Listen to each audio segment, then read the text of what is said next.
Take a closer look at the E-Type and you'll discover it's the heart and soul of another beast that makes this big car purr, and that's the XK150. Built between 1957 and 1961, just short of 10,000 XK150 Roadsters, fixed head and dropped head coupes were built and sold.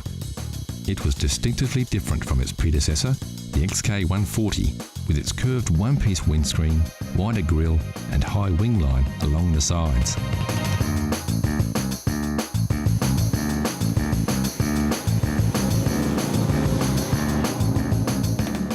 Although in production for just 4 years, the 150 legacy lived on under the hood in thousands of E-Types that followed during the next decade. In fact, the Series 1 E-Type was powered by the very same 3.8-litre straight-six XK6 engine that drove the beefed-up XK150S. And boy, what an engine! It pumped out 265 brake horsepower, easily topped 135 miles per hour, and could sprint from 0 to 60 in just 7 seconds.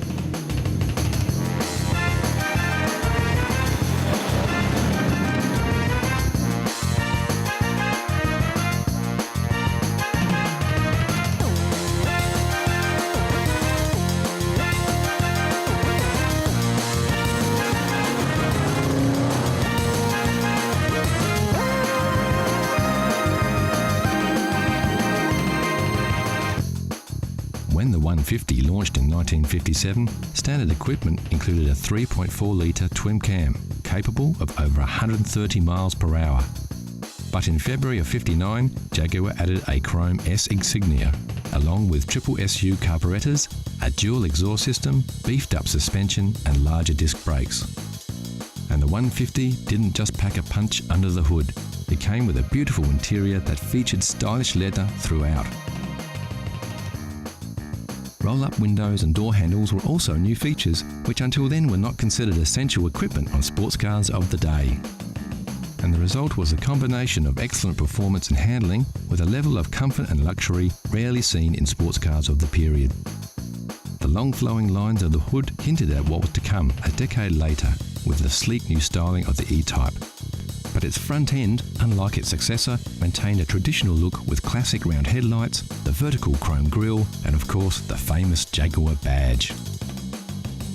The tail end of this Jaguar is arguably even more beautiful than that of an E-Type, with its exceptional chrome detailing. And then there's those familiar twin chrome exhausts that remind us of the raw power hidden beneath this graceful exterior, and of the XK heritage.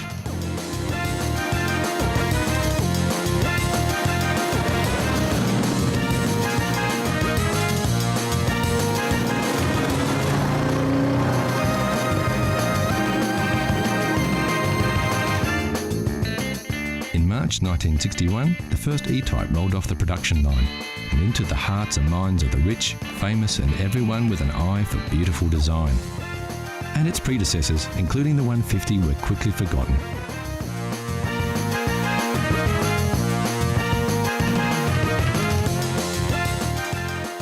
Yet, without its XK lineage, the stunning styling and superb performance of the iconic E-Type Jag would never have been possible.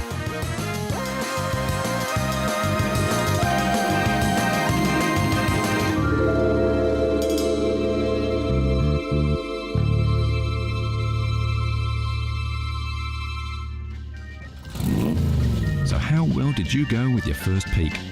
How well do you know your chrome? Here's a quick update. Did you guess it right away, or are you still pondering? Take a look at these shots. We're showing you a little more of the car here, so you should be able to pick it. The answer is coming soon.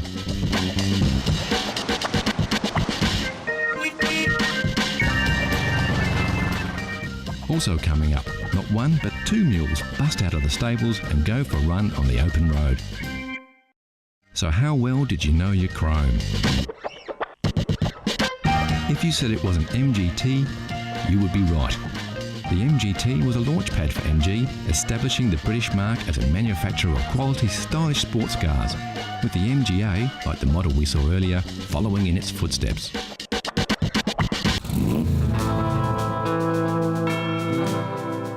The classic road trip doesn't need a destination or a predetermined route. it's less about getting from A to B and more about everything in between. It's about the experience, the thrill of the open road, the awesome beauty of magnificent vistas, and above all, about horsepower. And when you want pure horsepower, you can't beat a pony. Yep, for classic all-American muscle, your ride doesn't get any better than a Mustang. Unless, of course, you're lucky enough to have two. Meet Bo and Belle, a pair of first-generation convertible Mustangs. The first saw the light of day back in 1966. These two beauts look as good now as they did on the day they rolled off the production lines almost 50 years ago. Sporting the now famous GT badge, both these Fords are equipped with the original GT equipment package. And yes, just in case you were wondering, that's where you fill this baby up. When it comes to gas caps, they really don't make them like they used to.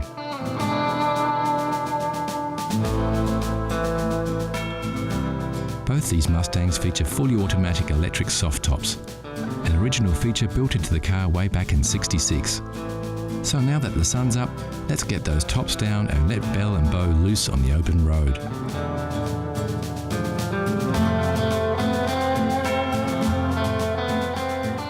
American muscle cars were built for roads like this. They like to go fast and straight. And if the road's clear, nothing gets the heart pumping more than opening up the gas and overtaking whatever's in your way.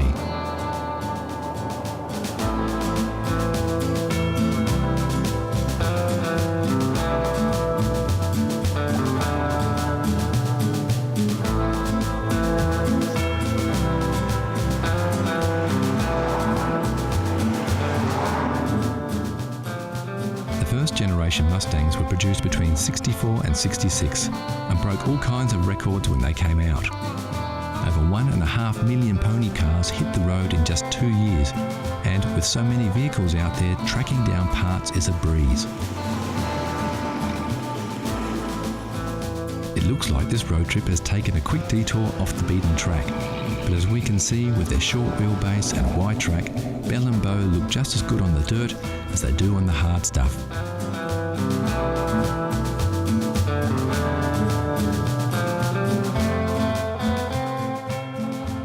Back on the bitumen and time to work out which way to head next.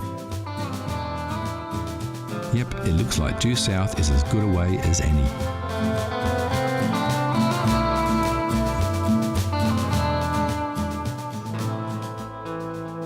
These cars came fitted with many luxury features that are still considered optional extras on many modern cars.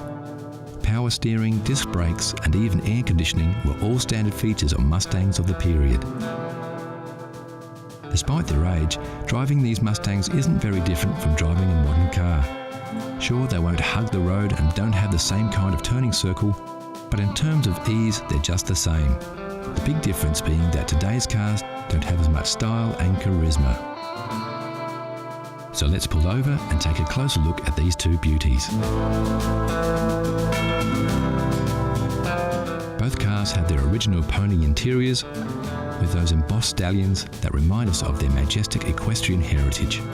Bo's seats are a classic two-tone, while Belle's upholstery is simple and clean. Both interiors are magnificent and their pristine condition belies their real age. Under the hood, these beauts look every bit as good as they do on the outside.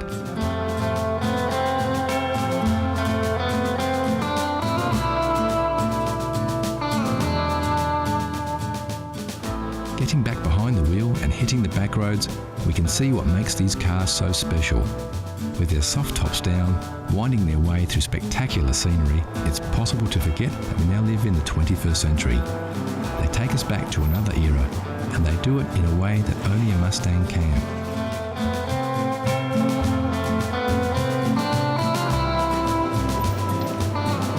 So that's it for this road trip on another road to nowhere.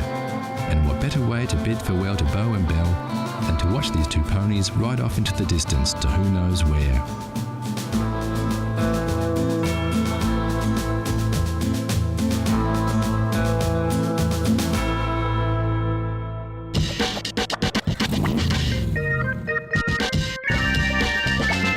Classic cars are everywhere. From the everyday much-loved runabout to the rare and valuable collector's items. One thing we all agree, there's nothing cooler than a classic. Like this Lamborghini Miura, once owned by international model Twiggy and still oozing 1960s style. Or this E-Type Jaguar, recently voted the world's most beautiful car.